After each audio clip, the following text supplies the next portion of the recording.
ਵਾਹਿਗੁਰੂ ਜੀ ਕਾ ਖਾਲਸਾ ਵਾਹਿਗੁਰੂ ਜੀ ਕੀ ਫਤਿਹ। ਮੈਂ ਤੁਹਾਡੀ ਹੋਸਟ ਨੀਲਮ ਕੌਰ ਤੇ ਮੈਂ ਟੀਵੀ 84 ਦੇ ਸਾਰੇ ਦਰਸ਼ਕਾਂ ਤੇ ਸਰੋਤਿਆਂ ਦਾ ਹਾਰਦਿਕ ਸਵਾਗਤ ਕਰਦੀ ਹਾਂ ਪ੍ਰੋਗਰਾਮ ਸੱਚੋ ਸੱਚ ਵਿੱਚ, ਜਿਹੜੇ ਇਸ ਪ੍ਰੋਗਰਾਮ ਨਾਲ ਦੇਸ਼ਾਂ ਵਿਦੇਸ਼ਾਂ ਤੋਂ ਜੁੜ ਚੁੱਕੇ ਨੇ ਅਤੇ ਨਾਲ ਹੀ ਟੀਵੀ 84 ਦੇ ਸਾਰੇ ਦਰਸ਼ਕਾਂ ਤੇ ਸਰੋਤਿਆਂ ਨੂੰ ਭਗਤ ਰਵਿਦਾਸ ਜੀ ਦੇ ਪ੍ਰਕਾਸ਼ ਦਿਹਾੜੇ ਦੀਆਂ ਬਹੁਤ-ਬਹੁਤ ਮੁਬਾਰਕਾਂ ਦਿੰਦੀਆਂ।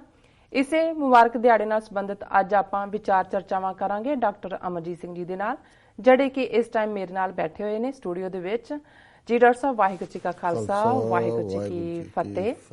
ਜੀ ਡਾਕਟਰ ਸਾਹਿਬ, ਤੁਹਾਡਾ ਨਿੱਘਾ ਸਵਾਗਤ ਹੈ ਪ੍ਰੋਗਰਾਮ ਸੱਚੋ ਸੱਚ ਵਿੱਚ। ਬਹੁਤ ਬਹੁਤ ਸ਼ੁਕਰੀਆ ਜੀ ਡਾਕਟਰ ਸਾਹਿਬ, ਅੱਜ 10 ਫਰਵਰੀ 2017 29 ਮਾਘ ਨਾਨਕਸ਼ਾਹੀ ਸੰਮਤ 548 ਦਾ ਦਿਨ ਹੈ ਤੇ ਡਾਕਟਰ ਸਾਹਿਬ, ਪ੍ਰੋਗਰਾਮ ਦੇ ਸ਼ੁਰੂ ਵਿੱਚ ਜਿਸ ਤਰ੍ਹਾਂ ਕਿ ਅੱਜ ਭਗਤ ਰਵਿਦਾਸ ਜੀ ਦਾ ਪ੍ਰਕਾਸ਼ ਦਿਹਾੜਾ, ਇਸ ਬਾਰੇ ਤੁਸੀਂ ਕੀ ਕਹਿਣਾ ਚਾਹੋਗੇ? ਉਹਨਾਂ ਦੇ ਜੀਵਨ ਬਾਰੇ ਤੁਸੀਂ ਕੀ ਚਾਨਣਾ ਪਾਉਣਾ ਚਾਹੁੰਦੇ ਹੋ? ਦੇਖੋ, ਸਭ ਤੋਂ ਪਹਿਲਾਂ ਤਾਂ ਅਸੀਂ ਸਮੂਹ ਸਿੱਖ ਸੰਗਤਾਂ ਨੂੰ ਟੀਵੀ 84 ਵੱਲੋਂ ਭਗਤ ਰਵਿਦਾਸ ਜੀ ਦੇ ਪ੍ਰਕਾਸ਼ ਦਿਵਸ ਦੀ ਬਹੁਤ-ਬਹੁਤ ਮੁਬਾਰਕਬਾਦ ਦਿੰਦੇ ਜੀ। ਔਰ ਅਸੀਂ ਇਹ ਸਮਝਦੇ ਹਾਂ ਕਿ ਜਦੋਂ ਅਸੀਂ ਗੁਰੂ ਗ੍ਰੰਥ ਸਾਹਿਬ ਜੀ ਦੇ ਅੱਗੇ ਸੀਸ ਝੁਕਾਉਂਦੇ ਹਾਂ ਜੀ, 10ਵੇਂ ਪਾਤਸ਼ਾਹ ਦੇ ਇਸ ਫਰਮਾਨ ਨੂੰ ਸਭ ਸਿੱਖਣ ਕੋ ਹੁਕਮ ਹੈ ਗੁਰੂ ਮਾਨਿਓ ਗ੍ਰੰਥ, ਤੇ ਗੁਰੂ ਗ੍ਰੰਥ ਸਾਹਿਬ ਜੀ ਵਿੱਚ ਅੰਕਿਤ ਹਰ ਭਗਤ ਭੱਟ ਸੱਤਾ ਬਲਵੰਡ ਭਾਈ ਸੁੰਦਰ, ਉਹਨਾਂ ਸਾਰਿਆਂ ਦੀ ਬਾਣੀ ਨੂੰ ਵੀ ਉਹੀ ਦਰਜਾ ਹਾਸਲ ਹੁੰਦਾ ਹੈ ਗੁਰੂ ਰੂਪ ਦੇ ਵਿੱਚ, ਜਿਹੜਾ ਦਰਜਾ ਗੁਰੂ ਸਾਹਿਬਾਨ ਨੇ, ਜਦੋਂ ਅਸੀਂ ਦੇਖਦੇ ਹਾਂ ਪੋਥੀ ਪਰਮੇਸ਼ਰ ਕਾ ਥਾਨ, ਇਹ ਗੁਰੂ ਅਰਜਨ ਸਾਹਿਬ ਦੇ ਸ਼ਬਦ ਸਨ। ਜਦੋਂ ਅਜੇ ਆਦਿ ਬੀੜ ਪਹਿਲੇ ਰੂਪ ਦੇ ਵਿੱਚ ਸਥਾਪਿਤ ਹੋਈ ਜੀ, ਉਦੋਂ ਸਰੀਰਕ ਤੌਰ ਤੇ ਗੁਰੂ ਸਾਹਿਬਾਨ ਹੀ ਗੁਰੂ ਸਨ, ਪਰ 10 ਗੁਰੂ ਸਾਹਿਬਾਨ ਤੋਂ ਬਾਅਦ 10ਵੇਂ ਪਾਤਸ਼ਾਹ ਨੇ ਫਾਈਨਲੀ, ਜਿਹਨੂੰ ਅਸੀਂ ਇਟਰਨਲ ਗੁਰੂ ਕਹਿੰਦੇ ਹਾਂ, ਸ਼ਬਦ ਗੁਰੂ ਕਹਿੰਦੇ ਹਾਂ, ਗੁਰੂ ਗ੍ਰੰਥ ਸਾਹਿਬ ਦੇ ਨਾਲ ਸਮੂਹ ਪੰਥ ਨੂੰ ਜੋੜਿਆ ਜੀ। ਔਰ ਇਹੀ ਉਹਨਾਂ ਦਾ ਫਰਮਾਨ ਹੈ ਕਿ ਅਸੀਂ ਅਲਟੀਮੇਟਲੀ ਜੋ ਪ੍ਰਭ ਕੋ ਮਿਲਬੋ ਚਾਹੇ ਖੋਜ ਸ਼ਬਦ ਮੈਂ ਲੈ, ਕਿ ਅਲਟੀਮੇਟਲੀ ਜਿਹੜਾ ਰਸਤਾ ਰੱਬ ਨਾਲ ਮਿਲਣ ਦਾ ਹੈ, ਰੱਬ ਦੇ ਨਾਲ ਮਿਲਾਪ ਦਾ ਹੈ, ਰੱਬ ਨਾਲ ਇਸ਼ਕ ਕਰਨ ਦਾ ਹੈ, ਉਹ ਸ਼ਬਦ ਰਾਹੀਂ ਹੈ, ਬਾਣੀ ਰਾਹੀਂ ਹੈ। ਬਾਣੀ ਹੀ ਉਹ ਪ੍ਰੇਮ ਦੇ ਘੁੱਟ ਨੇ। ਜਿਉਂ-ਜਿਉਂ ਅਸੀਂ ਬਾਣੀ ਨੂੰ ਪੜ੍ਹਦੇ ਹਾਂ ਤਿਉਂ-ਤਿਉਂ ਪ੍ਰੇਮ, ਪਿਆਰ, ਵਿਰਾਗ, ਇਹ ਸਾਰੀਆਂ ਸਟੇਜਸ ਨੇ। ਔਰ ਜੋ ਕਈ ਵਾਰ ਜਦੋਂ ਖਾਸ ਤੌਰ ਤੇ ਭਗਤ ਜਨਾਂ ਦੀ ਬਾਣੀ ਮੈਂ ਪੜ੍ਹਦਾ, ਭਗਤ ਰਵਿਦਾਸ ਜੀ ਦੇ 40 ਸ਼ਬਦ ਗੁਰੂ ਗ੍ਰੰਥ ਸਾਹਿਬ ਜੀ ਵਿੱਚ ਮੌਜੂਦ ਨੇ 16 ਰਾਗਾਂ ਦੇ ਵਿੱਚ ਜੀ। ਔਰ ਸ਼ਾਇਦ ਜਿਹੜੇ ਸਭ ਤੋਂ ਜ਼ਿਆਦਾ ਸ਼ਬਦ ਗਾਇਨ ਕੀਤੇ ਗਏ ਨੇ, ਜਿਨ੍ਹਾਂ ਨੂੰ, ਕਿਉਂਕਿ 1430 ਅੰਗਾਂ ਦੇ ਵਿੱਚ 31 ਰਾਗਾਂ 'ਚ ਬਹੁਤ ਸਾਰੀ ਬਾਣੀ ਹੈ, ਪਰ ਜਿਹੜੇ ਰਾਗੀ ਸਿੰਘਾਂ ਨੇ ਵੱਧ ਤੋਂ ਵੱਧ ਗਾਇਨ ਕੀਤੇ, ਕਿਉਂਕਿ ਇਹਨਾਂ ਸ਼ਬਦਾਂ ਦੇ ਵਿੱਚ ਅਸੀਂ ਸਰਲਤਾ ਵੀ ਦੇਖਦੇ ਹਾਂ, ਸੁਖੈਨਤਾ ਵੀ ਦੇਖਦੇ ਹਾਂ। ਤੇ ਜਿਵੇਂ ਜੇ ਅਸੀਂ ਦੁਨਿਆਵੀ ਉਦਾਹਰਣ ਦੇਣੀ ਹੋਏ ਕਿ ਕਿਵੇਂ ਜੇ ਤੁਸੀਂ ਚੁੰਬਕ ਨੂੰ, ਮੈਗਨੇਟ ਨੂੰ ਆਇਰਨ ਡਸਟ ਦੇ ਨੇੜੇ, ਜਿਹਨੂੰ ਲੋਹ ਧੂੜ ਕਹਿੰਦੇ ਨੇ, ਰੱਖੋ ਤੇ ਬਹੁਤ ਵਾਰ ਜੇ ਚੁੰਬਕ ਦੂਰ ਹੁੰਦਾ ਹੈ ਤੇ ਜਿੰਨਾ ਪਤਲਾ ਉਹਦਾ ਆਇਰਨ ਡਸਟ ਹੁੰਦੀ ਆ, ਉਹ ਭੱਜ ਕੇ ਜਾ ਕੇ ਉਸ ਨੂੰ ਚੰਬੜ ਜਾਂਦਾ ਹੈ, ਉਸ ਦੇ ਨਾਲ ਹੁੰਦਾ ਹੈ।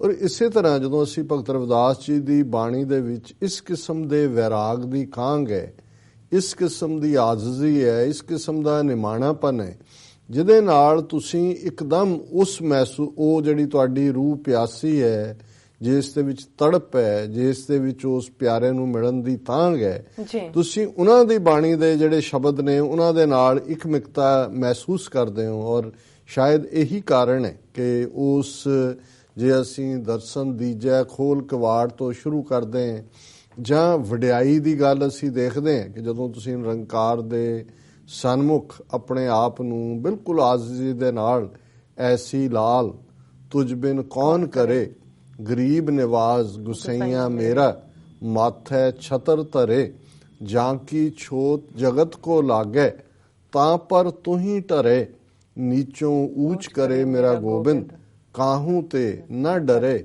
ਨਾਮਦੇਵ ਕਬੀਰ ਤਿਲੋਚਨ, ਸਦਨਾ ਸੈਨ ਤਰੇ, ਕਹਿ ਰਵਿਦਾਸ ਸੁਨੋਰੇ ਸੰਤੋ, ਹਰ ਜੀਓ ਤੇ ਸਭੇ ਸਰੇ। ਹੁਣ ਜਦੋਂ ਅਸੀਂ, ਕਿਉਂਕਿ ਇਤਿਹਾਸਕ ਪੱਖ ਜਾਂ ਜੀਵਨੀ ਦਾ ਵਰਣਨ ਇੱਕ ਡਿਫਰੈਂਟ ਪਾਰਟ ਹੁੰਦਾ ਹੈ, ਔਰ ਹਮੇਸ਼ਾ ਹੀ ਜੀਵਨ ਨਾਲ ਸੰਬੰਧਿਤ ਇਤਿਹਾਸਕਾਰਾਂ ਦੇ ਵੇਰਵੇ, ਜਨਮ ਤਿਥੀਆਂ, ਮਾਤਾ ਪਿਤਾ ਨਾਲ ਸੰਬੰਧਿਤ ਜਾਂ ਦੂਜਾ, ਲੇਕਿਨ ਕੁਝ ਚੀਜ਼ਾਂ ਗੁਰਬਾਣੀ ਸਾਡੇ ਕੋਲੋਂ ਪ੍ਰਮਾਣਿਕ ਜਿਹੜਾ ਉਹ ਐਵੀਡੈਂਸ ਹੈ ਜੀ। 4 ਸਦੀਆਂ ਪਹਿਲਾਂ ਗੁਰੂ ਅਰਜਨ ਸਾਹਿਬ ਨੇ ਖੁਦ ਉਸ ਨੂੰ ਸੁਪਰਵਾਈਜ਼ ਕੀਤਾ, ਲਿਖਵਾਇਆ, ਆਪਣੇ ਉਸ ਦੇ ਉੱਤੇ ਮੋਹਰ ਲਾਈ ਇਸ ਲਈ ਜੋ ਗੁਰਬਾਣੀ ਦੇ ਆਧਾਰਿਤ ਜਦੋਂ ਅਸੀਂ ਜੀਵਨ ਵੱਲ ਦੇਖਦੇ ਹਾਂ, ਹਾਲਾਂ ਜਦੋਂ ਮੈਂ ਅੱਡ-ਅੱਡ ਵੈਬਸਾਈਟਸ ਤੇ ਦੇਖ ਰਿਹਾ ਸੀ, ਬਹੁਤ ਸਾਰੀਆਂ ਵੇਰੀਏਸ਼ਨਸ ਨੇ, ਲੇਕਿਨ ਇੱਕ ਜਿਹੜਾ ਉਹਨਾਂ ਬਾਰੇ ਸਿੱਖੀ ਵਿਕੀ ਦੇ ਉੱਤੇ ਜਿਹੜਾ ਵੇਰਵਾ ਹੈ, ਉਹਦੇ 'ਚ ਉਹਨਾਂ ਦਾ ਜਨਮ ਜਿਹੜਾ ਹੈ ਉਹ 30 ਜਨਵਰੀ 1399 ਨੂੰ।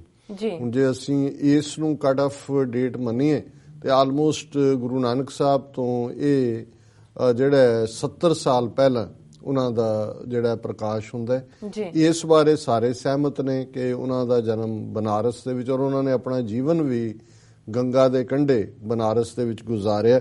ਔਰ ਉਹਨਾਂ ਦੇ ਪਿਤਾ ਦਾ ਨਾਮ ਬਾਬਾ ਸੰਤੋਖ ਦਾਸ ਤੇ ਮਾਤਾ ਕਲਸੀ ਦੇਵੀ, ਇਹ ਜਿਹੜਾ ਵੇਰਵੇ 'ਚ ਆਉਂਦਾ। ਔਰ ਇਸ ਸਾਰੇ ਨੂੰ ਅਸੀਂ ਜਦੋਂ ਦੇਖਦੇ ਹਾਂ ਕਿ 2-3 ਚੀਜ਼ਾਂ, ਜਿਵੇਂ ਹੁਣ ਇਹ ਸ਼ਬਦ ਜਿਹੜਾ ਜਿਹਦੇ ਨਾਲ ਮੈਂ ਸ਼ੁਰੂਆਤ ਕੀਤੀ ਹੈ, ਐਸੀ ਲਾਲ ਤੁਝ ਬਿਨ ਕੌਣ ਕਰੇ, ਗਰੀਬ ਨਿਵਾਜ਼ ਗੁਸਈਆਂ ਮੇਰਾ, ਮਾਥੇ ਛਤਰ ਤਰੇ। ਹੁਣ ਇਸ ਦੇ ਵਿੱਚ ਭਗਤ ਜਿਨ੍ਹਾਂ ਦੇ ਨਾਮ ਆਏ ਨੇ, ਨਾਮਦੇਵ, ਕਬੀਰ, ਤਰਲੋਚਨ, ਸਦਨਾ, ਸੇਨ ਤਰੇ। ਹੁਣ ਇਹ ਜਿਹੜੇ 5 ਨਾਂ ਨੇ, ਇਸ ਤੋਂ ਇਹ ਜ਼ਾਹਰ ਹੁੰਦਾ ਹੈ ਵੀ ਇਹ ਆਲਰੇਡੀ ਭਗਤ ਜੀ ਤੋਂ ਪਹਿਲਾਂ ਹੋਏ ਨੇ, ਜਾਂ ਉਹਨਾਂ ਦੇ ਜੇ ਕੰਟੈਂਪਰੇਰੀ ਵੀ ਹੋਣਗੇ। ਜਦੋਂ ਤਰੇ ਦੀ ਗੱਲ ਹੁੰਦੀ ਹੈ ਤੇ ਆਲਰੇਡੀ ਉਹ ਨਿਰੰਕਾਰ ਦੇ ਚਰਨਾਂ 'ਚ ਆਪਣੀ ਆਜ਼ਜ਼ੀ ਦੇ ਨਾਲ ਬੇਨਤੀ ਕਰਦੇ ਨੇ, ਦੇਖੋ ਤੁਸੀਂ ਨਾਮਦੇਵ ਤੇ ਕਿਰਪਾ ਕੀਤੀ ਹੈ, ਕਬੀਰ ਜੀ ਤੇ ਕੀਤੀ ਹੈ, ਤਰਲੋਚਨ ਤੇ ਕੀਤੀ ਹੈ, ਸਦਨੇ ਦੇ ਉੱਤੇ ਕੀਤੀ ਹੈ, ਸਦਨਾ ਸੇਨ। ਹੁਣ ਇਸ ਔਰ ਮੇਰੇ ਤੇ ਵੀ ਜਿਹੜੀ ਹੈ ਉਹ ਕਿਰਪਾ ਕਰੋ। ਸੋ ਜ਼ਾਹਰ ਹੈ ਕਿ ਔਰ ਕਬੀਰ ਸਾਹਿਬ ਔਰ ਰਵਿਦਾਸ ਜੀ, ਭਗਤ ਰਵਿਦਾਸ ਜੀ ਬਾਰੇ ਇਹ ਵੀ ਹੈ ਕਿ ਉਹ ਉੱਥੇ ਜਿਹੜੇ ਬਨਾਰਸ ਦੇ ਵਿੱਚ ਰਾਮਾਨੰਦ ਸਨ, ਉਹਨਾਂ ਦੇ ਉਹ ਸ਼ਿਸ਼ ਸਨ। ਉਹਨਾਂ ਤੋਂ ਉਹਨਾਂ ਨੇ ਜਿਹੜਾ ਭਗਤੀ ਮਾਰਗ ਦੀ ਜਿਹੜੀ ਹੈ ਉਹ ਦੀਖਿਆ ਲਈ। ਔਰ ਰਾਮਾਨੰਦ ਜੀ ਦਾ ਗੁਰਬਾਣੀ ਦੇ ਵਿੱਚ ਇੱਕ ਸ਼ਬਦ ਜਾਂ ਇੱਕ ਕੋਟ ਜਿਹੜੀ ਹੈ ਉਹ ਆਉਂਦੀ ਹੈ ਕਿ ਛਾੜ ਰੇ ਮਨ ਹਰ ਬਿਮੁਖਨ ਕੋ ਸੰਗ। ਨਹੀਂ, ਸ਼ਾਇਦ ਇਹ ਮੈਂ ਗਲਤ ਕੋਟ ਕਰ ਰਿਹਾ, ਇਹ ਸੂਰਦਾਸ ਜੀ ਦੇ ਹਵਾਲੇ ਨਾਲ ਹੈ। ਭਗਤ ਰਾਮਾਨੰਦ ਜੀ ਦਾ ਇਹ ਆਂਦਾ ਹੈ, ਕਤ ਜਾਈਐ ਰੇ ਘਰ ਲਾਗੋ ਰੰਗ, ਮੇਰਾ ਚਿੱਤ ਨਾ ਚਲੇ ਮਨ ਪਿਓ ਭੰਗ। ਕਿ ਕਿੱਥੇ ਜਾਣਾ, ਕਤ ਜਾਈਐ ਰੇ ਘਰ ਲਾਗੋ ਰੰਗ, ਕਿ ਉਹ ਨਿਰੰਕਾਰ ਅੰਦਰ ਵਸਿਆ ਹੋਇਆ, ਉਸ ਨੂੰ ਛੱਡ ਕੇ ਕਿੱਥੇ ਜਾਣਾ ਹੈ। ਮੇਰਾ ਚਿੱਤ ਜਿਹੜਾ ਉਹ ਕਿਸੇ ਪਾਸੇ ਨਹੀਂ ਜਾਂਦਾ, ਮਨ ਵੀ ਜਿਹੜਾ ਉਹ ਲੂਲਾ ਹੋ ਗਿਆ। ਮਤਲਬ ਮਨ ਜਦੋਂ 10 ਦਿਸ਼ਾਵਾਂ ਵੱਲ ਧੋਂਦਾ ਹੈ, ਉਹੀ ਇੱਕ ਰੁਕਾਵਟ ਹੈ ਪ੍ਰਭੂ ਦੇ ਨਾਲ ਮੇਲ ਦੀ। ਸੋ ਜਦੋਂ ਅਸੀਂ ਬਨਾਰਸ ਦਾ ਚੌਗਿਰਦਾ ਦੇਖਦੇ ਹਾਂ ਜੀ, ਉਹ ਧਰਤੀ ਜਿੱਥੇ ਬ੍ਰਾਹਮਣਵਾਦ ਦੀ ਜੜ ਹੈ, ਬ੍ਰਾਹਮਣਵਾਦ ਦਾ ਹੈੱਡਕੁਆਰਟਰ ਹੈ, ਕਾਂਸ਼ੀ ਹੈ, ਉਹਨਾਂ ਦੀ ਲਰਨਿੰਗ ਹੈ, ਔਰ ਸਾਰੇ ਕਾਇਦੇ ਕਾਨੂੰਨ ਉੱਥੇ ਬੜੇ ਬੜੇ ਜਿਹੜੇ ਉਹਨਾਂ ਦੇ ਬੈਠੇ ਨੇ, ਵਰਨ ਆਸ਼ਰਮ ਨੂੰ ਬਣਾਉਣ ਵਾਲੇ ਬ੍ਰਾਹਮਣ, ਉਸ 'ਚ ਯਕੀਨ ਕਰਨ ਵਾਲੇ, ਨਫ਼ਰਤ ਨਾਲ ਭਰੇ ਹੋਏ। ਔਰ ਇਹੀ ਬਨਾਰਸ ਹੈ ਜਿੱਥੇ ਕਦੇ ਆ ਕੇ ਮਹਾਤਮਾ ਬੁੱਧ ਨੇ ਆਪਣਾ ਪਹਿਲਾ ਸੁਨੇਹਾ, ਸਾਰਨਾਥ ਉਸ ਤੋਂ ਕੁਛ ਮੀਲ ਦੂਰ ਹੈ, ਜਿੱਥੇ 2500 ਸਾਲ ਪਹਿਲਾਂ ਅੱਜ ਤੋਂ ਜਦੋਂ ਅਸੀਂ ਦੇਖਦੇ ਹਾਂ ਕਿ ਬੁੱਧ ਨੇ ਆ ਕੇ ਪਹਿਲੀ ਗੱਲ ਹੀ ਇਹ ਕਹੀ ਸੀ ਕਿ ਮੈਂ ਬ੍ਰਾਹਮਣ ਕੋ ਨਹੀਂ ਮਾਨਤਾ। ਸੋ ਜ਼ਾਹਿਰ ਹੈ ਕਿ ਬਨਾਰਸ ਜਿਹੜਾ ਹੈ ਉਹ ਉਸ ਬ੍ਰਾਹਮਣਵਾਦ ਦਾ, ਉਸ ਜ਼ਾਤ ਪਾਤੀ ਸਿਸਟਮ ਦਾ, ਉਸ ਡਿਸਕ੍ਰਿਮੀਨੇਸ਼ਨ ਦਾ, ਉਸ ਵਿਤਕਰੇ ਦਾ ਹੈੱਡਕੁਆਰਟਰ ਹੈ। ਔਰ ਭਗਤ ਕਬੀਰ ਜੀ, ਭਗਤ ਰਵਿਦਾਸ ਜੀ ਬਨਾਰਸ ਦੇ ਵਿੱਚ, ਔਰ ਇਹਨਾਂ ਭਗਤ ਰਵਿਦਾਸ ਜੀ, ਭਗਤ ਕਬੀਰ ਜੀ ਦੀ ਬਾਣੀ ਚੋਂ ਹੀ ਸਾਨੂੰ ਉਹਨਾਂ ਦੇ ਕੰਮਕਾਜ ਦੇ ਪਿਛੋਕੜ ਨਾਲ ਜੁੜੀ ਹੋਈ ਜਾਤ ਦਾ ਵੀ ਹੁੰਦਾ। ਕਹਿ ਰਵਿਦਾਸ ਚਮਾਰਾ ਕਈ ਥਾਂ ਤੇ ਸੁਜ਼ਾਹਰ ਹੈ ਕਿ ਉਹਨਾਂ ਦੇ ਪੁਰਖੇ ਔਰ ਖੁਦ ਉਹ ਜਿਹੜਾ ਚਮੜੇ ਨਾਲ ਜੁੜਿਆ ਹੋਇਆ, ਕਿਉਂਕਿ ਇਹ ਵੀ ਚਮਿਆਰ ਜਿਹੜਾ ਚਮੜੇ ਦਾ, ਜਿਹੜਾ ਘੁਮਿਆਰ ਜਿਹੜਾ ਮਿੱਟੀ ਦਾ, ਫਿਰ ਸੁਨਿਆਰ ਜਿਹੜਾ ਸੋਨੇ ਦਾ, ਠਠਿਆਰ ਜਿਹੜਾ ਉਹ ਭਾਂਡੇ ਬਣਾਉਣ ਵਾਲਾ ਹੈ, ਔਰ ਜਿਹੜਾ ਕਰਿਆਨਾ ਸ਼ਬਦ ਬਾਅਦ ਚ ਆਇਆ ਉਹਦੇ ਲਈ ਵੀ ਕਰਨਿਆਰ ਜਾਂ ਕੁਛ ਇਸ ਕਿਸਮ ਦਾ ਸ਼ਬਦ ਪੁਰਾਤਨ ਅਸੀਂ ਦੇਖਦੇ। ਸੋ ਜ਼ਾਹਰ ਹੈ ਕਿ ਇਹ ਸਾਰੇ ਜਿਹੜੇ ਨੇ ਕਿੱਤੇ ਦੇ ਨਾਲ ਪਰ ਕਿਉਂਕਿ ਕਿੱਤਾ ਜਨਮ ਨਾਲ ਜੁੜਿਆ ਹੋਇਆ, ਔਰ ਬ੍ਰਾਹਮਣ ਦੇ ਅੰਦਰ ਜਿਸ ਨੂੰ ਉਹਨੇ ਸ਼ੂਦਰ ਬਣਾਇਆ ਉਸ ਦੇ ਲਈ ਪੁੱਜ ਕੇ ਨਫ਼ਰਤ ਭਰੀ ਹੋਈ ਹੈ। ਔਰ ਅਸੀਂ ਬਾਣੀ 'ਚ ਦੇਖਦੇ ਹਾਂ ਕਿ ਕਿਵੇਂ ਇੱਕ ਪਾਸੇ ਅਸੀਂ ਗੁਰੂ ਗ੍ਰੰਥ ਸਾਹਿਬ ਦਾ ਮੈਸੇਜ ਜਦੋਂ ਗੁਰੂ ਨਾਨਕ ਸਾਹਿਬ ਦੇ ਰੂਪ 'ਚ ਦੇਖਦੇ ਹਾਂ ਤੇ ਉਹ ਜ਼ਾਹਰ ਹੈ ਕਿ ਉਹਨਾਂ ਨੇ ਬ੍ਰਾਹਮਣਵਾਦ ਦੇ ਇਸ ਅਤ ਘਟੀਆ ਸੋਚ ਵਾਲੇ ਵਰਤਾਰੇ ਨੂੰ, ਉਹਨਾਂ ਦੀ ਵਿਚਾਰਧਾਰਾ ਨੂੰ ਨਕਾਰਦਿਆਂ ਗੁਰੂ ਨਾਨਕ ਸਾਹਿਬ ਨੇ ਫਰਮਾਇਆ, ਨੀਚਾਂ ਅੰਦਰ ਨੀਚ ਜਾਤ ਨੀਚੀ ਹੂੰ ਅਤ ਨੀਚ, ਨਾਨਕ ਤਿਨ ਕੈ ਸੰਗ ਸਾਥ, ਵੱਡਿਆਂ ਸਿਉ ਕਿਆ ਰੀਸ, ਜਿੱਥੈ ਨੀਚ ਸੰਭਾਲੀਨ ਤਿੱਥੈ ਨਦਰ ਤੇਰੀ ਬਖਸ਼ਿਸ਼। ਕਿ ਭਾਈ ਜਿੱਥੇ ਨੀਵੇਂ ਨੇ, ਨਤਾਣੇ ਨੇ, ਜਿਨ੍ਹਾਂ ਨੂੰ ਬ੍ਰਾਹਮਣ ਦੀ ਡਿਗਰੀ ਨੇ ਸ਼ੂਦਰ ਬਣਾਇਆ, ਮੈਂ ਤੇ ਇਹਨਾਂ ਦੇ ਨਾਲ ਖਲੋਤਾ ਹੋਇਆ। ਜਦੋਂ ਹੁਣ ਅਸੀਂ ਭਗਤ ਕਬੀਰ ਜੀ ਦੀ ਬਾਣੀ 'ਚ ਦੇਖਦੇ ਹਾਂ ਕਿਵੇਂ ਉਹ ਸਫ਼ਰ ਕਰਦੇ ਨੇ ਸਿੱਧੇ ਤੌਰ ਤੇ ਬ੍ਰਾਹਮਣਵਾਦ ਦੇ ਉਸ ਪ੍ਰਭਾਵ ਨੂੰ, ਤੇ ਫਿਰ ਉਹ ਸਿੱਧੇ ਸਿੱਧੇ ਹੋ ਜਾਂਦੇ ਨੇ ਬ੍ਰਾਹਮਣ ਦੇ ਵੱਲ ਕਿ ਜੇ ਤੂੰ ਬ੍ਰਾਹਮਣ ਬ੍ਰਾਹਮਣੀ ਜਾਇਆ ਤੋ ਆਨ ਵਾਟ ਕਾਹੇ ਨਹੀਂ ਆਇਆ, ਤੁਮ ਕਤ ਬ੍ਰਾਹਮਣ ਹਮ ਕਤ ਸ਼ੂਦ, ਹਮ ਕਤ ਲੋਹੂ ਤੁਮ ਕਤ ਦੂਧ। ਕਿ ਭਾਈ ਤੇਰਾ ਜਨਮ ਵੀ ਮਾਂ ਦੀ ਕੁੱਖ ਥਾਣੀ ਹੋਇਆ, ਉਹੀ ਰਸਤਾ ਹੈ। ਜੇ ਤੂੰ ਉੱਚਾ ਸੀ ਤਾਂ ਤੂੰ ਮੂੰਹ ਥਾਣੀ ਕਿਉਂ ਨਹੀਂ ਨਿਕਲ ਆਇਆ, ਆਨ ਵਾਟ ਕਾਹੇ ਨਹੀਂ ਆਇਆ, ਹੋਰ ਰਸਤਿਓਂ ਕਿਉਂ ਨਹੀਂ ਆਇਆ। ਸੋ ਜ਼ਾਹਰ ਹੈ ਕਿ ਵੀ ਤੂੰ ਕਿੱਥੋਂ, ਤੇਰੀਆਂ ਰਗਾਂ ਦੇ ਵਿੱਚ ਦੁੱਧ ਤੇ ਨਹੀਂ ਹੈਗਾ, ਤੇਰੀਆਂ ਰਗਾਂ 'ਚ ਵੀ ਖੂਨ ਹੈ, ਮੇਰੀਆਂ ਰਗਾਂ 'ਚ ਵੀ ਖੂਨ ਹੈ। ਸੋ ਤੂੰ ਕਿਹੜੇ ਪਾਸਿਓਂ ਉੱਚਾ ਹੋਇਆ। ਸੋ ਜ਼ਾਹਰ ਹੈ ਜਦੋਂ ਅਸੀਂ ਭਗਤ ਕਬੀਰ ਜੀ, ਭਗਤ ਰਵਿਦਾਸ ਜੀ ਔਰ ਭਗਤ ਜਨਾਂ ਦੀ ਬਾਣੀ ਵੱਲ ਦੇਖਦੇ ਤੇ ਫਿਰ ਇਹ ਜ਼ਾਹਰ ਹੁੰਦਾ ਹੈ ਵੀ ਕਿਵੇਂ ਉਸ ਉੱਚੀ ਅਵਸਥਾ ਨੂੰ ਪ੍ਰਾਪਤ ਹੋਣ ਤੇ ਵੀ ਜਿਹੜੀ ਕਿ ਅਧਿਆਤਮ ਦੀ ਦੁਨੀਆ 'ਚ ਭਗਤ ਰਵਿਦਾਸ ਜੀ ਨਾਲ ਸੰਬੰਧਿਤ ਅਸੀਂ ਦੇਖਦੇ ਹਾਂ। ਮੀਰਾਂ ਬਾਈ, ਬਹੁਤ ਸਾਰੇ ਮੀਰਾਂ ਬਾਈ ਦੇ ਜਿਹੜੇ ਭਜਨ ਨੇ ਜਾਂ ਗੀਤ ਨੇ ਅੱਜ ਵੀ ਗਾਏ ਜਾਂਦੇ ਨੇ। ਉਹਨਾਂ ਦੇ ਵਿੱਚ ਇੱਕ ਰਾਜਪੂਤ ਪ੍ਰਿੰਸੈਸ ਸੀ ਔਰ ਕ੍ਰਿਸ਼ਨ ਦੇ ਪ੍ਰੇਮ ਦੇ ਵਿੱਚ ਛੱਡ ਕੇ ਸਾਰਾ ਕੁਝ ਆਪਣਾ ਉਹ ਬਿੰਦਰਾਬਨ ਆ ਗਈ ਔਰ ਇਹ ਰਾਜਪੂਤੀ ਅਣਖ ਦੇ ਖਿਲਾਫ ਸੀ। ਔਰ ਇਹ ਜਿਹੜਾ ਕਹਾਣੀ ਹੈ ਇਸ ਦੀ, ਔਰ ਮੈਨੂੰ ਯਾਦ ਹੈ ਕਿ ਇੱਕ ਇਨਵੈਸਟੀਗੇਸ਼ਨ ਦੇ ਦੌਰਾਨ ਜਦੋਂ ਇੱਕ CBI ਆਫੀਸ਼ਲ ਨੇ ਬੜੇ ਹਰਾਰਤ ਨਾਲ ਕਿਹਾ ਮੈਨੂੰ ਕਿਰਪਾਨ ਦੇਖ ਕੇ कि जी ये अब क्या ज़रूरत है, ये तो उस ज़माने का था, इतना लोहा सिख उठाए फिरते हैं, दिल्लियों आए सी सीधी टीम है ना दी, और इसका क्या आज जब न्यूक्लियर का ज़माना है और दूसरा है। तो मैं देख लिया उसकी आवाज़ तो भी ये राजस्थानी है, उसकी एक्सेंट तो मैं उन्होंने कहा जी अगर मैंने अपनी ज़बान में जवाब दिया तो शायद आपको ठीक ना लगे। आपके ही वो मीरा बाई हुई हैं, बहुत बड़ी वो प्रिंसेस थी। कहें हाँ हाँ, तो मैं क्या, उन्होंने कहा हेरी मैं तो प्रेम दीवानी, मेरो दर्द न जाने कोई। तो ये जो प्रेम दीवानगी है ना, ये दर्द वही जान सकता है जिसको प्रेम दीवानगी हो। हेरी मैं तो प्रेम दीवानी, मेरो दर्द न जाने कोई। सो ये प्रेम दीवानगी, ये जो आपको लोहा लगता है ना, ये वेडिंग गिफ्ट्स हैं गुरु की, ये प्रेम दीवानगी है। ये उस इश्क की इंतहा है जब गुरु और सिख एक होता है और गुरु वो वेडिंग गिफ्ट्स देते हैं। सो हुण वो जिहड़ी मीरा बाई जिहदे भजन अज भी गाए जाते हैं, उस मीरा बाई की वड्डी प्रेरणा भी भगत रविदास जी ने, जदों असीं राजियां दे हवाले नाल देखते हैं। और दूसरा, लेकिन इहदे बावजूद ब्राह्मण बनारस दे विच बैठा एक्सैप्ट नहीं करदा है और उन्हां नूं उस परख चों लंघना पैंदा है। और उन्हां दीयां बहुत सारियां जिहड़े जीवन साखियां ने इस नाल जुड़ियां होईयां ने कि किवें मूर्तियां तर के आ जांदियां ने। जां दूसरा ये दस्सण लई है कि रब तां प्यार दा भुक्खा है और वो प्यार दे नाल जुड़िया होया है, उस दे नाल मिलण दा इक्को एक रस्ता प्यार है। और फिर असीं भगत रविदास जी दे जीवन दी गाथा कि ब्राह्मण, हालांकि वो गंगा दे कंढे ही ने, कि भाई मैं इशनान करन चलिया तो वो अपनी जिहड़ी है उस नूं दमड़ी दिंदे ने कि भाई ये देई गंगा नूं, पर जे आप गंगा मंगे। हुण ये साखियां ने जीवन दे विच इन्हां दा अध्यात्म दी दुनिया दे नाल इन्हां दा संबंध जुड़दा है, इन्हां नूं तुसीं जस्ट डिसमिस नहीं कर सकदे। हुण जे गंगा हथ कढ के लैंदी है ते उस दा मतलब ये है कि अल्टीमेटली जे गुरु अमरदास जी दी बाणी अल्टीमेटली याद करवांदी है कि गंगा जमुना सरस्वती गोदावरी से करें उद्यम धूड़ साधु की ताई। कि ये जिथे लोग जाके भी गंगा च असीं जिक्र कीता सी कि भी गंगा दा हाल की है तो लोग पाप धोण जांदे ने, तो हुण गुरु साहब ने याद करवाया कि भाई लोग तां गंगा जमुना सरस्वती गोदावरी ये चारों इन्हां दीयां पवित्र नदियां ने, उत्थे नहाउण आउंदे ने। पर ये दरिया ये नदियां अगों लभदियां फिरदियां है भी साडे जिहड़े पाप छड्ड गए आ लोग, इन्हां नूं कित्थे साफ करिए ते करें उद्यम धूड़ साधु की ताई। ते जदों वो धूड़ साधु दी मिलदी है तो फिर उन्हां दे पाप जिहड़े ने जांदे ने। सो कुल मिला के असीं देखदे हां कि ये बनारस अज भी, हुण ये हिंदुत्वा दा वड्डा लंबरदार बनारस चों जित के आया, उत्थे ही गोता लाया और उन्हें कहा जी, वो कहना मुझे गंगा मैया ने बुलाया है। ਹੁਣ ਜੇ ਅੱਜ ਇਹਨਾਂ ਦਾ ਇਹ ਹਾਲ ਹੈ ਕਿ ਗੰਗਾ ਮਈਆ ਦਾ ਇਹ ਪੁੱਤਰ ਕਿਸ ਕਿਸਮ ਦੀਆਂ ਨੀਤੀਆਂ ਜਿਹੜੀਆਂ ਇੰਪਲੀਮੈਂਟ ਕਰ ਰਿਹਾ ਹੈ, ਕਿਸ ਕਿਸਮ ਦੀ ਇਨਟੋਲਰੈਂਸ ਹੈ, ਕਿਸ ਕਿਸਮ ਦੀ ਅਸਹਿਣਸ਼ੀਲਤਾ ਹੈ, ਤੇ 5-6 ਸਦੀਆਂ ਪਹਿਲਾਂ ਉਸ ਗੰਗਾ ਦੇ ਕੰਢੇ ਬੈਠੇ ਬ੍ਰਾਹਮਣਾਂ ਦਾ, ਉੱਥੇ ਬੈਠੀ ਡੋਮੀਨੈਂਸ ਦਾ, ਇੱਕ ਚਮੜੇ ਦਾ ਕੰਮ ਕਰਨ ਵਾਲੇ, ਇੱਕ ਕਪੜਾ ਬੁਣਨ ਵਾਲੇ ਦੇ ਨਾਲ ਕੀ ਵਰਤਾਰਾ ਹੋਏਗਾ।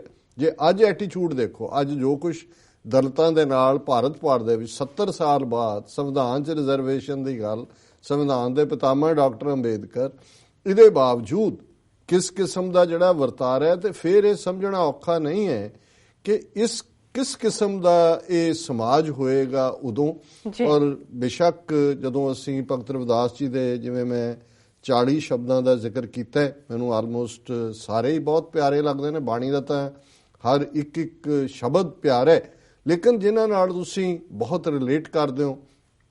ਔਰ ਇੱਕ ਸ਼ਬਦ ਜਦੋਂ ਖਾਲਿਸਤਾਨ ਦੀ ਗੱਲ ਹੁੰਦੀ ਹੈ ਜਾਂ ਖਾਲਿਸਤਾਨ ਦੇ ਕੰਟੈਕਸਟ 'ਚ ਮੈਂ ਸਮਝਦਾ, ਕਿਉਂਕਿ ਇਹਦੇ 'ਚ ਜ਼ਾਹਿਰ ਹੈ ਕਿ ਭਗਤ ਰਵਿਦਾਸ ਜੀ ਗੁਰੂ ਨਾਨਕ ਸਾਹਿਬ ਤੋਂ ਪਹਿਲਾਂ ਹੋਏ ਨੇ, ਔਰ ਦੂਸਰੇ ਭਗਤ ਜਨਾਂ ਦਾ ਜ਼ਿਕਰ ਉਹਨਾਂ ਨੇ ਕੀਤਾ, ਉਹਨਾਂ ਦੇ ਸਮਕਾਲੀ ਨੇ, ਜਾਂ ਥੋੜਾ ਬਹੁਤ ਜਿਹੜਾ ਉਹਨਾਂ ਦਾ ਮੇਲ, ਇੱਕ ਥਾਟ ਇਹ ਵੀ ਹੈ ਕਿ ਗੁਰੂ ਨਾਨਕ ਸਾਹਿਬ ਦੇ ਨਾਲ ਮੇਲ ਮਿਲਾਪ ਵੀ ਹੋਇਆ ਸਾਰਿਆਂ ਦਾ, ਇਹ ਇੱਕ ਵੱਖਰਾ ਵਿਸ਼ਾ ਹੈ। ਔਰ ਜਿਹਦੇ ਤੇ ਮੈਂ ਸਮਝਦਾ ਵੀ ਸਾਡੇ ਖਾਲਿਸਤਾਨ ਦੀ ਨਹੀਂ ਹੈ, ਜਾਂ ਉਸ ਆਈਡੀਅਲ ਸਮਾਜ ਦੀ ਨਹੀਂ ਹੈ ਜਿਹਦੇ 'ਚ ਬਰਾਬਰੀ ਹੈ।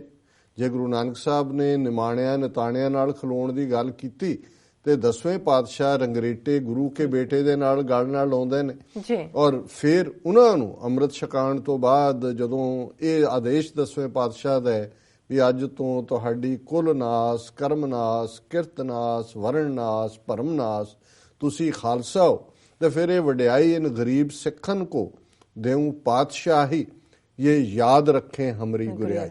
ਹੁਣ ਇਹ ਜਿਨ ਕੀ ਜ਼ਾਤ ਵਰਣ ਕੁਲ ਮਾਹੇ, ਸਰਦਾਰੀ ਨਾ ਭਈ ਕਦਾਹੇ, ਤਿਨ ਹੀ ਕੋ ਸਰਦਾਰ ਬਣਾਉ, ਤਬੈ ਗੋਬਿੰਦ ਸਿੰਘ ਨਾਮ ਕਹਾ। ਹੁਣ ਭਗਤ ਰਵਿਦਾਸ ਜੀ ਦਾ ਇਹ ਸ਼ਬਦ ਬੇਗਮਪੁਰਾ ਸ਼ਹਿਰ ਕੋਰਾ, ਔਰ ਮੈਨੂੰ ਹਮੇਸ਼ਾ ਲੱਗਦਾ ਹੈ ਕਿ ਜੇ ਅਸੀਂ ਖਾਲਿਸਤਾਨ ਦਾ ਰੋਲ ਮਾਡਲ ਜਾਂ ਉਸ ਸਮਾਜ ਦੀ ਗੱਲ ਜਿਹਨੂੰ ਗੁਰੂ ਅਰਜਨ ਸਾਹਿਬ ਨੇ ਫਰਮਾਇਆ ਆਪਣੇ ਸ਼ਬਦਾਂ 'ਚ, ਹੁਣ ਹੁਕਮ ਹੋਆ ਮਿਹਰਵਾਨ ਦਾ, ਪੈ ਕੋਏ ਨ ਕਿਸੇ ਰਿੰਝਾਣ ਦਾ, ਸਭੇ ਸੁਖਾਲੀ ਉਠਿਆ, ਹੁਣ ਹੋਆ ਹਲੇਮੀ ਰਾਜ ਜੀਓ। ਕਿ ਇਹ ਨਿਰੰਕਾਰ ਦਾ ਹੁਕਮ ਹੈ, ਮਿਹਰਵਾਨ ਦੀ ਆਗਿਆ ਹੈ, ਮਿਹਰਵਾਨ ਦੀ ਰਜ਼ਾ ਹੈ ਕਿ ਐਸਾ ਰਾਜ ਭਾਗ, ਐਸਾ ਸਿਸਟਮ, ਐਸਾ ਸਮਾਜ ਜਿੱਥੇ ਪੈ ਕੋਏ ਨਾ ਕਿਸੇ ਰਿੰਝਾਣ ਦਾ, ਕੋਈ ਕਿਸੇ ਨੂੰ ਤੰਗ ਨਾ ਕਰੇ, ਸਭੇ ਸੁਖਾਲੀ ਉਠਿਆ, ਹੁਣ ਹੋਆ ਹਲੇਮੀ ਰਾਜ ਜੀਓ, ਇਹ ਸਾਰੇ ਸੁਖੀ ਵਸਣ। ਔਰ ਇਹੀ ਹਲੇਮੀ ਰਾਜ ਹੈ, ਤੇ ਭਗਤ ਰਵਿਦਾਸ ਜੀ ਨੇ ਇਸ ਹਲੇਮੀ ਰਾਜ ਨੂੰ ਬੇਗਮਪੁਰਾ ਕਿਹਾ। ਹੁਣ ਸਾਨੂੰ ਪਤਾ ਹੈ ਗਮ ਕੀ ਹੁੰਦੇ ਨੇ, ਸਾਰੀ ਉਮਰ ਅਸੀਂ ਗਮ ਹੀ ਖਾਂਦੇ, ਔਰ ਜਦੋਂ ਕੋਈ ਕਹਿੰਦਾ ਮੈਨੂੰ ਵੀ ਗਮ ਗਲਤਾਨ ਕਰੋ, ਤੇ ਇੱਥੇ ਉਸ ਸ਼ਹਿਰ ਦੇ ਵਿੱਚ ਵਸਣ ਦੀ ਗੱਲ ਹੈ ਜਿੱਥੇ ਗਮ ਨਹੀਂ ਹੈ, ਬੇਗਮ ਪੁਰਾ। ਉਹ ਪੁਰਾ ਉਹ ਸ਼ਹਿਰ, ਕਿਉਂਕਿ ਬਹੁਤ ਵਾਰ ਪੁਰ, ਹੁਸ਼ਿਆਰਪੁਰ, ਫਲਾਣਾਪੁਰ ਉਹਦੇ ਨਾਂ ਤੇ ਹੁੰਦੇ ਸੀ, ਤੇ ਇਹ ਪੁਰਾ ਹੈ, ਬੇਗਮਪੁਰਾ, ਇੱਕ ਐਸਾ ਸ਼ਹਿਰ ਜਿੱਥੇ ਕੋਈ ਗਮ ਨਹੀਂ ਹੈ। ਬੇਗਮਪੁਰਾ ਸ਼ਹਿਰ ਕੋ ਨਾਓ, ਦੁਖ ਅੰਦੋ ਨਹੀਂ ਤੈ ਠਾਓ, ਨਾ ਤਸ਼ਵੀਸ਼ ਖਰਾਜ ਨਾ ਮਾਲ, ਖੌਫ ਨਾ ਖਤਾ ਨਾ ਤਰਸ ਜਵਾਲ, ਅਬ ਮੋਹੇ ਖੂਬ ਵਤਨ ਗੈ ਪਾਈ, ਇਹਾਂ ਖੈਰ ਸਦਾ ਮੇਰੇ ਭਾਈ।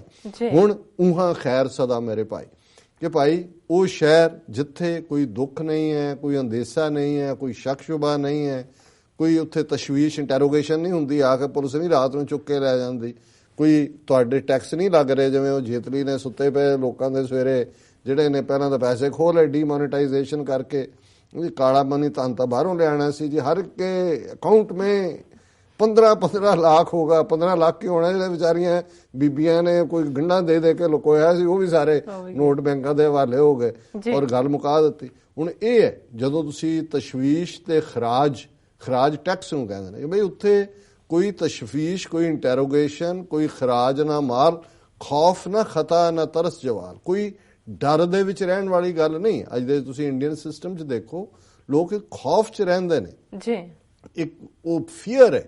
ਔਰ ਇਹੀ ਸਿਸਟਮ, ਇਹੀ ਜੇ ਅਸੀਂ ਔਰੰਗਜ਼ੇਬੀ ਰਾਜ ਦੀ ਗੱਲ ਕਰਦੇ ਤੇ 9ਵੇਂ ਪਾਤਸ਼ਾਹ ਦੀ ਬਾਣੀ, ਭੈ ਕਾਹੂ ਕੋ ਦੇਤ ਨੈ ਭੈ ਮਾਨਤ ਆਨ, ਕਹੁ ਨਾਨਕ ਇਹ ਜਗਤ ਮੈਂ ਗਿਆਨੀ ਤਾਹੇ ਬਖਾਨ, ਕਿ ਉਹ ਸਿਸਟਮ ਜਿੱਥੇ ਨਾ ਕੋਈ ਡਰ ਦਿੰਦਾ ਹੈ ਨਾ ਕੋਈ ਡਰ ਮੰਨਦਾ, ਔਰ ਗਿਆਨਵਾਨ ਉਹੀ ਹੈ ਜਿਹੜਾ ਇਸ ਵਿਚਾਰਧਾਰਾ 'ਚ ਯਕੀਨ ਰੱਖਦਾ ਹੈ।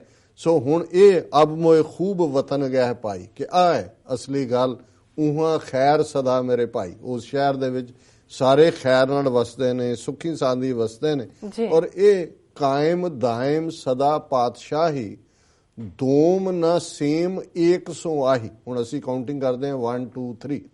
ਇਸੇ ਤਰ੍ਹਾਂ ਪਰਸ਼ੀਅਨ ਦੇ ਵਿੱਚ ਹੁੰਦੀ ਸੀ ਅਵਲ, ਹੁਣ ਤਾਂ ਹੀ ਕਹਿਣਾ ਜੀ ਅਵਲ ਆ ਗਿਆ ਜੀ, ਇੱਕ ਦੋਮ ਦੋ, ਸੇਮ ਤਿੰਨ। ਹੁਣ ਭਗਤ ਰਵਿਦਾਸ ਜੀ ਨੇ ਇਹਨੂੰ ਇਸਤੇਮਾਲ ਕੀਤਾ ਅਵਲ ਦੋਮ ਸੇਮ ਨੂੰ, ਕਿ ਭਾਈ ਇਹ ਜਿਹੜਾ ਬੇਗਮਪੁਰੇ ਦੀ ਪਾਤਸ਼ਾਹੀ ਹੈ ਹਮੇਸ਼ਾ ਕਾਇਮ ਦਾਇਮ ਹੈ। ਉੱਥੇ ਕੋਈ ਦੂਜੇ ਤੇ ਤੀਜੇ ਦਰਜੇ ਦਾ ਸ਼ਹਿਰੀ ਨਹੀਂ ਹੈ, ਕੋਈ ਉਹ ਕੈਟਾਗਰੀ ਨਹੀਂ ਬਣੀ ਹੋਈ ਕਿ ਵੀ ਇਹ ਐਲੀ ਤੇ ਬ੍ਰਾਹਮਣ ਤੇ ਇਹ ਪੈਸੇ ਵਾਲਾ ਤੇ ਇਹ ਮਿਡਲ ਕਲਾਸ ਤੇ ਇਹ ਥਰਡ ਕਲਾਸ। ਸਾਡੇ ਤਾਂ ਉੱਥੇ ਟ੍ਰੇਨ ਦੇ ਡੱਬਿਆਂ ਨੂੰ ਕਹਿੰਦੇ ਜੀ ਥਰਡ ਕਲਾਸ 'ਚ, ਕਹਿੰਦੇ ਤੁਸੀਂ ਮੈਂ ਫਸਟ ਕਲਾਸ 'ਚ ਕਰ ਰਿਹਾ ਜੀ, ਮੇਰੀ ਰਿਜ਼ਰਵੇਸ਼ਨ ਹੈ, ਕੂਪੇ ਲਿਆ ਹੋਇਆ ਮੈਂ, ਕੂਪਾ ਜੀ। ਇਹ ਕਹੇ ਜੀ ਥਰਡ ਕਲਾਸ, ਔਰ ਕਿਸੇ ਨੇ ਕਿਹਾ ਕੈਟਲ ਕਲਾਸ, ਜਿਵੇਂ ਡੰਗਰ ਜਿਹੜੇ ਨੇ ਤੂੜੇ ਹੁੰਦੇ ਨੇ, ਥਰਡ ਕਲਾਸ। ਤੁਸੀਂ ਹਾਲ ਦੇਖੋ। ਹੁਣ ਇਹ ਜਿਹੜੀ ਸੁਸਾਇਟੀ ਬੇਗਮਪੁਰੇ ਦੀ ਹੈ ਜਾਂ ਭਵਿੱਖ ਦੇ ਖਾਲਿਸਤਾਨ ਦੀ ਹੈ, ਉੱਥੇ ਅਸੀਂ ਅਵਲ ਦੋਮ ਸੇਮ 'ਚ ਨਹੀਂ ਰੱਖਦੇ ਕਿ ਭਾਈ ਕੋਈ ਸੈਕੰਡ ਕਲਾਸ ਹੈ, ਕੋਈ ਥਰਡ ਕਲਾਸ ਹੈ। ਹੁਣ ਇਹ ਜਿਹੜਾ ਕਾਇਮ ਦਾਇਮ ਸਦਾ ਪਾਤਸ਼ਾਹੀ, ਦੋਮ ਨਾ ਸੇਮ ਏਕ ਸੋ ਆਹੀ, ਆਬਾਦਾਨ ਸਦਾ ਮਸ਼ਹੂਰ, ਊਹਾਂ ਗਨੀ ਬਸੇ ਮੈਂ ਮਾਮੂਰ। ਕਿ ਵੀ ਇਹ ਜਿਹੜਾ ਆਬਾਦਾਨ ਹੈ ਇਹ ਉਸ ਇੰਨਾ ਕੋ ਮਸ਼ਹੂਰ ਹੋਏਗਾ ਕਿ ਉੱਥੇ ਜਿਹੜੇ ਗਨੀ ਨੇ, ਵਿਦਵਾਨ ਨੇ, ਪੂਰੇ ਆਪਣੇ ਮਸਤੀ ਦੇ ਵਿੱਚ ਵਸਦੇ ਨੇ, ਉਹਨਾਂ ਨੂੰ ਕੋਈ ਰੋਕਦਾ ਨਹੀਂ, ਉਹਨਾਂ ਦੀ ਕੋਈ ਇੰਟਰਫੇਰੈਂਸ ਨਹੀਂ ਹੈ ਉਹਨਾਂ 'ਚ। ਤਿਉਂ ਸੈਲ ਕਰੇ ਜਿਉਂ ਭਾਵੇ, ਮਰਹਮ ਮਹਿਰਮ ਮਹਿਲ ਨਾ ਕੋ ਅਟਕਾਵੇ। ਉਹ ਆਪਣੀ ਮਰਜ਼ੀ ਨਾਲ, ਫਰੀਡਮ ਦੇ ਨਾਲ, ਕੋਈ ਕਰਫਿਊ ਨਹੀਂ ਲੱਗੇ ਹੋਏ, ਉਹਨਾਂ ਨੂੰ ਕੋਈ ਅਟਕਾਉਂਦਾ ਨਹੀਂ ਹੈ। ਕਹਿ ਰਵਿਦਾਸ ਖਲਾਸ ਚਮਾਰਾ, ਜੋ ਹਮ ਸ਼ਹਿਰੀ ਸੋ ਮੀਤ ਹਮਾਰਾ। ਹੁਣ ਭਗਤ ਰਵਿਦਾਸ ਜੀ ਕਹਿੰਦੇ ਨੇ ਖਲਾਸ ਦਾ ਮਤਲਬ ਹੈ ਫਰੀ, ਜਿਵੇਂ ਖਾਲਸਾ ਹੈ, ਖਾਲਸੇ ਦਾ ਮਤਲਬ ਹੈ ਰਾਇਲ, ਫਰੀ। ਜਦੋਂ ਤੁਸੀਂ, ਔਰ ਗੁਰੂ ਗ੍ਰੰਥ ਸਾਹਿਬ ਸਿਰਫ ਇੱਕ ਥਾਂ ਸ਼ਬਦ ਖਾਲਸਾ ਆਇਆ, ਉਹ ਕਬੀਰ ਸਾਹਿਬ ਨੇ ਵਰਤਿਆ, ਕਹੋ ਕਬੀਰ ਜਨ ਭਏ ਖਾਲਸੇ। ਔਰ ਉੱਤੇ ਸਾਰੀ ਗੱਲ ਹੈ ਜੋਗੀਆਂ ਦਾ, ਸਿੱਧਾਂ ਦਾ, ਦੂਜਿਆਂ ਦਾ, ਇਹ ਡਿਸਿਪਲਿਨ ਹੈ। ਤੇ ਕਬੀਰ ਸਾਹਿਬ ਨੇ ਕਿਹਾ ਵੀ ਮੈਂ ਖਾਲਸਾ ਹੋ ਗਿਆ, ਮੈਂ ਫਰੀ ਹਾਂ, ਮੈਂ ਇਹ ਸਾਰੇ ਚੋਂ ਨਿਕਲ ਗਏ। ਤੇ ਇੱਥੇ ਖਾਲਸ ਨੂੰ ਖਲਾਸਾ ਅਸੀਂ ਕਹਿੰਦੇ ਹਾਂ ਵੀ ਖੁੱਲ ਗਏ, ਸਾਰੇ ਚੋਂ ਫਰੀ। ਕਹਿ ਰਵਿਦਾਸ ਖਲਾਸ ਚਮਾਰਾ, ਜੋ ਹਮ ਸ਼ਹਿਰੀ ਸੋ ਮੀਤ ਹਮਾਰਾ। ਕਿ ਮੇਰਾ ਦੋਸਤ ਹੈ ਉਹ ਜਿਹੜਾ ਮੇਰੇ ਸ਼ਹਿਰ 'ਚ ਵਸਦਾ ਹੈ, ਇੱਥੇ ਕੋਈ ਅਵਲ ਦੋਮ ਸੇਮ ਦੀ ਕੈਟਾਗਰੀ ਨਹੀਂ ਹੈ, ਇੱਥੇ ਕੋਈ ਤਸ਼ਵੀਸ਼ ਨਹੀਂ ਹੈ, ਕੋਈ ਖਰਾਜ ਨਹੀਂ ਹੈ, ਕੋਈ ਦੂਸਰਾ ਨਹੀਂ ਹੈ। ਸੋ ਸ਼ਬਦ ਤਾਂ ਮੈਂ ਉਹਨਾਂ ਦੇ ਆਲਮੋਸਟ ਸਾਰੇ ਹੀ ਕੱਢੇ ਸੀ, ਪਰ ਸਮਾਂ ਸੀਮਾ ਨੂੰ ਦੇਖਦੇ ਹਾਂ ਮੈਂ ਸਮਝਦਾ ਹਾਂ ਵੀ ਅੱਜ ਅਸੀਂ ਇਸ ਮੁਕਾਮ ਤੇ ਖੜੇ, ਔਰ ਮੈਂ ਇਹ ਮਹਿਸੂਸ ਕਰਦਾ ਕਿ ਅਸੀਂ ਸਿੱਖ ਕੌਮ, ਅੱਜ 30 ਮਿਲੀਅਨ ਸਾਡੀ ਗਿਣਤੀ ਹੈ, ਔਰ ਸਾਡਾ ਵੱਡਾ ਹਿੱਸਾ ਅੱਜ ਵੀ ਉਸ ਬ੍ਰਾਹਮਣਵਾਦ ਦੇ ਜ਼ਾਤ ਪਾਤੀ ਪਕੜ ਦੇ ਵਿੱਚ ਹੈ। ਅਸੀਂ ਸਮੇਂ ਦੇ ਨਾਲ, ਬੇਸ਼ੱਕ ਗੁਰੂ ਨੇ ਸਰਦਾਰੀਆਂ ਦਿੱਤੀਆਂ ਜਿਨ੍ਹਾਂ ਦੀ, ਜੇ ਹੁਣ ਅਸੀਂ ਪੰਜ ਪਿਆਰਿਆਂ ਦਾ ਪਿਛੋਕੜ ਦੇਖਦੇ ਹਾਂ, ਕੋਈ ਨਾਈ ਹੈ, ਕੋਈ ਜੱਟ ਹੈ, ਕੋਈ ਛੀਂਬਾ ਹੈ, ਕੋਈ ਝੂਰ ਹੈ, ਹੁਣ ਉਹਨਾਂ ਨੂੰ ਬਲੈਂਡ ਕਰਕੇ ਉਸ ਇੱਕ ਬਾਟੇ 'ਚ ਖੰਡੇ ਬਾਟੇ ਦੀ ਦਾਤ, ਅੰਮ੍ਰਿਤ ਦੀ ਦਾਤ। ਪਰ ਸਮਾਂ ਪਾ ਕੇ ਅੱਜ ਤੁਸੀਂ ਅਖਬਾਰਾਂ ਚੁੱਕ ਲਓ, ਬੱਚੇ ਬੱਚੀਆਂ ਦੇ ਰਿਸ਼ਤਿਆਂ ਦੀ ਗੱਲ ਕਿਤੇ ਤੋਰ ਕੇ ਦੇਖ ਲਓ, ਜ਼ਾਤਾਂ ਦੇ ਨਾਲ, ਅੱਗੋਂ ਜ਼ਾਤਾਂ ਹੀ ਨਹੀਂ, ਫਿਰ ਅੱਗੋਂ ਪਾਤਾਂ, ਗੋਤਾਂ, ਉਹਦੇ ਨਾਲ ਸਾਰਾ ਕੁਝ ਜੁੜਿਆ ਹੋਇਆ। ਜਿਸ ਗੁਰੂ ਗ੍ਰੰਥ ਸਾਹਿਬ ਨੂੰ ਅਸੀਂ ਇੰਸਟਾਲ ਕਰਦੇ ਹਾਂ, ਜਿਹਦੇ 'ਚ ਭਗਤ ਜਨਾਂ ਦੀ ਔਰ ਬਾਣੀ, ਉਹ ਗੁਰਦੁਆਰੇ ਅਸੀਂ ਜ਼ਾਤਾਂ ਦੇ ਨਾਂ ਤੇ ਬਣਾ ਲਏ ਜੀ। ਔਰ ਉਹਨਾਂ 'ਚ ਵੀ ਫਿਰ ਇਹ ਕਹੋ ਜੀ ਕਿ ਇੱਕ ਵਾਲੇ ਟਿਕ ਕੇ ਬਹਿ ਗਏ, ਝਗੜਾ ਨਹੀਂ, ਉਹਨਾਂ 'ਚ ਉਹ ਵੀ ਝਗੜੀ ਜਾਂਦੇ ਨੇ ਆਪਸ।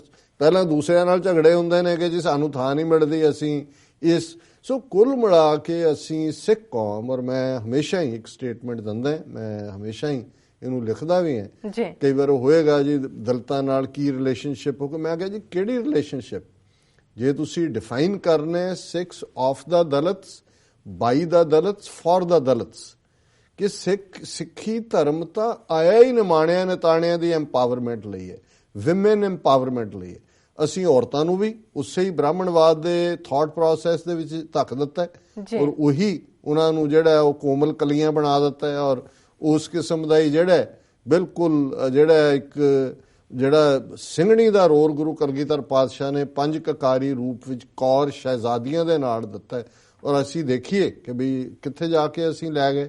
ਔਰ ਜਿਨ੍ਹਾਂ ਨੂੰ ਗੁਰੂ ਨੇ ਆਪਣੇ ਗਲ ਨਾਲ ਲਾ ਕੇ ਗੁਰੂ ਕੇ ਬੇਟੇ ਫਰਮਾਇਆ, ਅਸੀਂ ਉਹਨਾਂ ਨੂੰ ਵੰਡਿਆ, ਪਾਸੇ ਕੀਤਾ, ਅੱਡ ਉਹਨਾਂ ਦੇ ਗੁਰਦੁਆਰੇ, ਔਰ ਉਹਨਾਂ ਨੂੰ ਅਸੀਂ ਹੁਣ ਉਹੀ ਨਗਰ ਕੀਰਤਨ, ਹੁਣ ਤਾਂ ਚਲੋ ਜਾਓ ਜਲਾਲ, ਕਿਉਂਕਿ ਅੱਜ ਇਹ ਸਤਿਗੁਰੂ ਨੇ ਜਿਹੜਾ ਉਹ ਬਖਸ਼ਿਸ਼ ਕੀਤੀ ਹੈ। ਬਹੁਤ ਸਾਰੇ ਦਲਿਤ ਵੀਰ ਭੈਣਾਂ ਵੀ ਆਰਥਿਕ ਤੌਰ ਤੇ ਖੁਸ਼ਹਾਲ ਨੇ। ਪੰਜਾਬ 'ਚ ਕੋਈ ਹੁਣ ਜਿਹੜੇ ਨਗਰ ਕੀਰਤਨ ਹੁੰਦੇ ਨੇ, ਲੇਕਿਨ ਇਹ ਇੱਕ ਵਰਤਾਰਾ ਰਿਹਾ, ਉਹੀ ਗੁਰੂ ਗ੍ਰੰਥ ਸਾਹਿਬ ਦੀ ਬੀੜ ਹੁੰਦੀ ਹੈ ਜਦੋਂ ਭਗਤ ਰਵਿਦਾਸ ਜੀ ਦੀ ਯਾਦ ਦੇ ਵਿੱਚ ਨਗਰ ਕੀਰਤਨ ਨਿਕਲਦਾ। ਔਰ ਏਜੰਸੀਆਂ ਨੇ ਇਸ ਖੇਡ ਨੂੰ ਖੇਡਿਆ, ਉਹ ਤੱਲਣ ਦੇ ਹਵਾਲੇ ਨਾਲ ਹੋਏ, ਉਹ ਰਾਪੁਰ ਬੱਲਾਂ ਦੇ ਹਵਾਲੇ ਨਾਲ ਹੋਏ, ਉਹ ਲੇਟਰ ਔਨ ਜਿਸ ਕਿਸਮ ਦਾ ਅੰਮ੍ਰਿਤ ਬਾਣੀ ਦੇ ਨਾਂ ਥੱਲੇ ਇੱਕ ਹੋਰ ਬਣਾ ਕੇ ਜਿਹਦੇ ਚੋਂ ਬਾਣੀ ਕੱਢ ਲਈ ਆਪਣਾ ਗ੍ਰੰਥ ਇਹ ਉਹ, ਕਿਉਂਕਿ ਏਜੰਸੀਆਂ ਤਾਂ ਹੀ ਸਕਸੈਸਫੁਲ ਹੋਈਆਂ ਸਾਡੇ 'ਚ ਅੰਦਰ ਵੜਨ 'ਚ ਕਿ ਅਸੀਂ ਉਹ ਸਪੇਸ ਨਹੀਂ ਦਿੱਤਾ ਜਿਹੜਾ ਕਿ ਬਰਾਬਰੀ ਦੀ ਗੱਲ ਗਲ ਨਾਲ ਲਾਉਣ ਦੀ ਸੀ।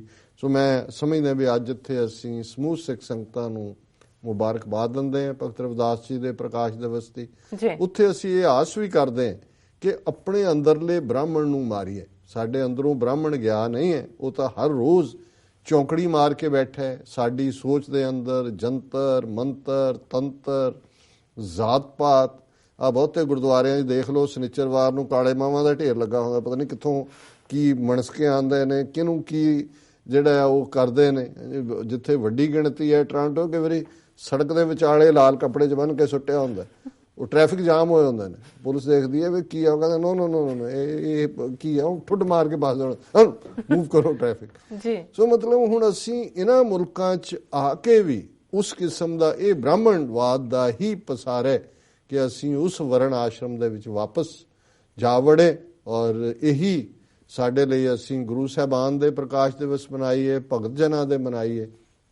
ਇਹੀ ਮੈਸੇਜ ਹੋਣਾ ਚਾਹੀਦਾ ਕਿ ਅਲਟੀਮੇਟਲੀ ਸਾਡੇ ਲਈ ਗੁਰਬਾਣੀ ਹੀ ਰਾਹ ਦਸੇਰਾ ਹੈ, ਔਰ ਗੁਰਬਾਣੀ ਉਸ ਸਾਹਿਬ ਮੇਰਾ ਏਕੋ ਹੈ, ਏਕੋ ਹੈ ਭਾਈ ਏਕੋ ਹੈ, ਔਰ ਸਭਨਾ ਜੀਆਂ ਕਾ ਇੱਕ ਦਾਤਾ ਸੋ ਮੈਂ ਵਿਸਰ ਨਾ ਜਾਈ। ਤੇ ਜਦੋਂ ਅਸੀਂ ਭਰਾ ਭੈਣ ਉਹ ਇੱਕ ਕਨਸੈਪਟ ਦੀ ਗੱਲ ਕਰਦੇ ਹਾਂ, ਫਿਰ ਇਹ ਨਫ਼ਰਤ ਕਿੱਥੋਂ ਆ ਗਈ, ਜ਼ਾਤ ਪਾਤੀ ਇਹ ਕਿੱਥੋਂ ਆ ਵੜਿਆ ਹੈ। ਔਰ ਇਹ ਮੈਂ ਸਮਝਦਾ ਹਾਂ ਵੀ ਸਾਨੂੰ ਕੋੜ ਚੰਬੜਿਆ ਹੋਇਆ। ਔਰ ਜਦੋਂ ਤੱਕ, ਔਰ ਗੁਰੂ ਦਾ ਤਾਂ ਅਸੀਂ ਆਦੇਸ਼ ਰਹਿਤਨਾਮਿਆਂ 'ਚ ਦੇਖਦੇ ਹਾਂ ਕਿ ਅੰਮ੍ਰਿਤ ਕੋ ਪਾਣੀ ਕਹੇ ਸਿੱਖ ਕੀ ਪੁੱਛੇ ਜ਼ਾਤ, ਦਇਆ ਸਿੰਘ ਮਮ ਸਿੱਖ ਨਹੀਂ ਜਨਮ ਗਵਾਵੇ ਬਾਤ, ਕਿ ਜਿਹੜਾ ਅੰਮ੍ਰਿਤ ਨੂੰ ਪਾਣੀ ਕਹਿੰਦਾ ਹੈ ਕਿ ਜਿਵੇਂ ਮਿੱਠਾ ਪਾਣੀ ਨਹੀਂ ਪੀਣਾ, ਕਿ ਇਸ ਕਿਸਮ ਦੇ ਜਿਹੜੀਆਂ ਨੇ ਨੈਗੇਸ਼ਨਸ ਇਹ ਕਰਦੀਆਂ ਕਿ ਭਾਈ, ਔਰ ਸਿੱਖ ਦੀ ਜ਼ਾਤ ਪੁੱਛਦਾ। ਇਹ ਪੁੱਛਣਾ ਵੀ ਹੁਣ ਬਹੁਤ ਵਾਰੀ ਹੋਏਗਾ, ਕਹਿੰਦੇ ਲਾਸਟ ਟਾਈਮ ਆਮ ਮੈਂ ਦੇਖਦਾ ਸਿੰਘ, ਨਹੀਂ ਸਿੰਘ ਤਾਂ ਹੋਇਆ ਜੀ, ਹੋਰ ਕੀ, ਉਹ ਕਹਿੰਦੇ ਹੋਰ ਸਿੰਘ, ਕਹਿੰਦੇ ਹੋਰ ਕੀ, ਕਹਿੰਦੇ ਮੇਰੇ ਨਿਕਲੇ ਨਹੀਂ ਹੈ ਸਿੰਘ, ਤੁਹਾਡੇ ਨਿਕਲੇ ਹੋਏ ਨੇ, ਅਸੀਂ ਸਿੰਘ।